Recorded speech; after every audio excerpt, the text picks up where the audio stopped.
war a jóg wax ak Iran Ndao nii mu delloo respect tuuti sëñ Mbaye Sy Mansour parce que bu ñuy wër rek naan day wër-wëral waxut ak xalifa ji tuddul turam li muy wax leer na alxaaji Serigne Mbaye Mansour du moroomam kilifa la te ay millions ñoo ko topp ci ñi gis ak ñi ñu gisul ñoo xam ne ay visible lañ ak ay invisible parce que li mu yor la muy tariqa Cheikh Ahmad Tidiane Chérif bii nga xam ne Serigne Cheikh Tidiane Sy wax na ni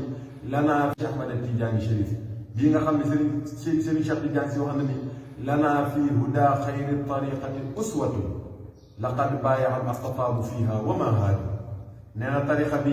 ay ponkal ñoo ci jaayante ba wane ginnaaw te rëccuwuñ waruwuñ waaw lahum min wasaaya jaddihi maa li jaddihi ndénkaane bu jugee ci yonent bi di ñëw ba egsi ci ay loxoom kooku du caaxaan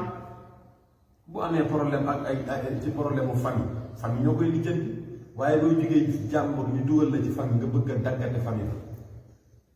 tu ngeen toogee nag di xaar naan dañ koy kurusal dina alkool yooyu yeneen la parce que yonent bi sallallahu alayhi wa sallam moo gën ñëpp Kaab ibn Zuhayr bi mu ko xasee dañ nañ la dee waaye korog bu du woon ak ummitu anna rasulallahi awadani wal afu inda rasulillahi mamun xasidaam bu réy boobu kon dina ñëw fatxu Màkka am na ci ñoo xam ne bi yonent bi di jub kaaba gi dañuy diw ak diw mais donte da ngeen leen a fekk min asfaaril kaaba dagg leen seen bopp yi ndax baaxuñ ci société loolu nag am na muy junj te moo di fu mu toll nii sëñ Mbaye Sy Mansour li mu mënoon a defal maamam defal na ko saytul na ko xadaraam bii tappale amatul ci waawal ñi daan wax lu leen neex ci tarixa bi waxatuñ tappale yépp dindi nañ ko sharia xaqiqa sunna la góor gi di joxal ku ko ci mën a jàppale nga ànd ak moom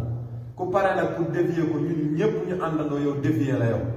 ba ñu xool nag mata nasrullah te nag alaa inna nasrallahi qarib